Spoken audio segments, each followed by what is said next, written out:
এই মুহূর্তে রাজধানীর এভার কেয়ার হাসপাতালের সামনে আছেন সহকর্মী আহমেদ সালেহিন। সরাসরি যাচ্ছি তার কাছে।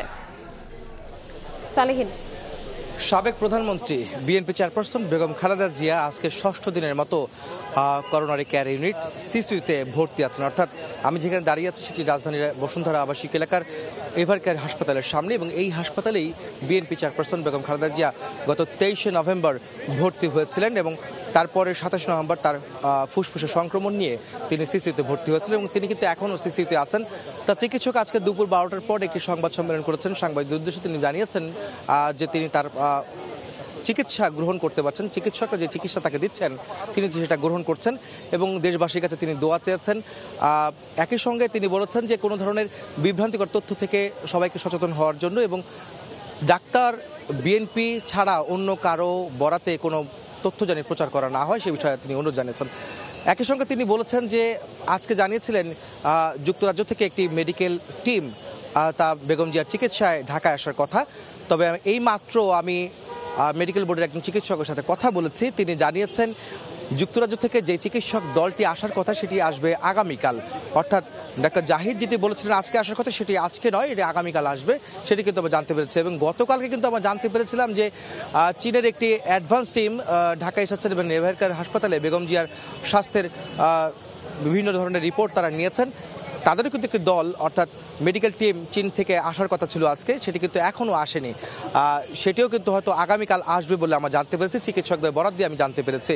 একই সঙ্গে যে মেডিকেল বোর্ডের সদস্য যারা রয়েছেন তাদের সঙ্গে কিন্তু বিভিন্ন দেশের অর্থাৎ আমেরিকা, যুক্তরাজ্য, চীন এবং সিঙ্গাপুর সহ কয়েকটি দেশের চিকিৎসকরা বেগম জিয়ার এই চিকিৎসায় তারা দেশের বাইরে থেকেও কিন্তু পর্যবেক্ষণ করছেন, তারা কিন্তু কথা বলছেন, মেডিকেল বোর্ডের সঙ্গে সহায়তা করছেন।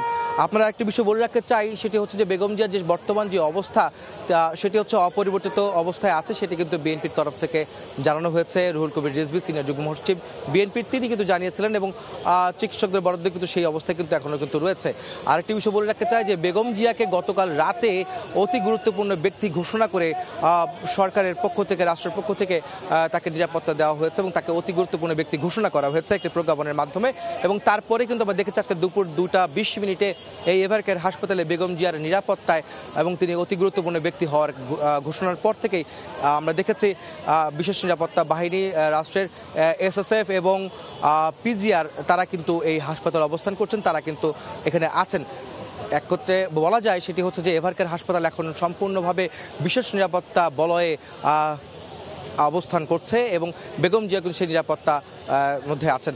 আরেকটি বিষয়, বিএনপি মহাসচিব মির্জা ফখরুল আলমগীর তিনি গণমাধ্যমের সঙ্গে কথা হয়েছিল, তিনি জানিয়েছেন যে তার বড় ছেলে তারেক রহমান যিনি বিএনপির ভারপ্রাপ্ত চেয়ারম্যান তিনি লন্ডনে অবস্থান করছেন, তিনি কবে নাগাদ দেশে ফিরবেন সেই বিষয়গুলো নিয়ে কথা হচ্ছিল। তিনি জানিয়েছেন তারেক রহমান তিনি তার মায়ের চিকিৎসার অবস্থা পর্যবেক্ষণ করছেন এবং অবস্থা অপরিবর্তিত থাকলে তিনি খুব শীঘ্রই দেশে ফিরবেন বলে বিএনপি মহাসচিব মির্জা ফখরুল আলমগীর গণমাধ্যমে জানিয়েছেন।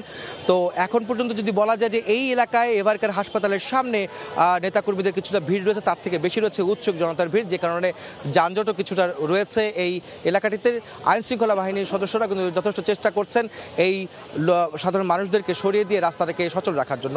সব মিলিয়ে বিএনপি চেয়ারপারসন বেগম খালেদা জিয়ার স্বাস্থ্যের অবস্থা পরবর্তীতে আমরা আরও জানতে পারবো, পরবর্তী বুলেটিনে জানানোর চেষ্টা করব। তো এই ছিল আমার কাছে রাজধানীর এভার কেয়ার হাসপাতাল থেকে বিএনপি চেয়ারপারসন বেগম খালেদা জিয়ার স্বাস্থ্যের সবশেষ খবর। রাজধানীর এভার কেয়ার হাসপাতালের সামনে থেকে সরাসরি যুক্ত হয়েছিলেন সহকর্মী আহমেদ সালেহিন।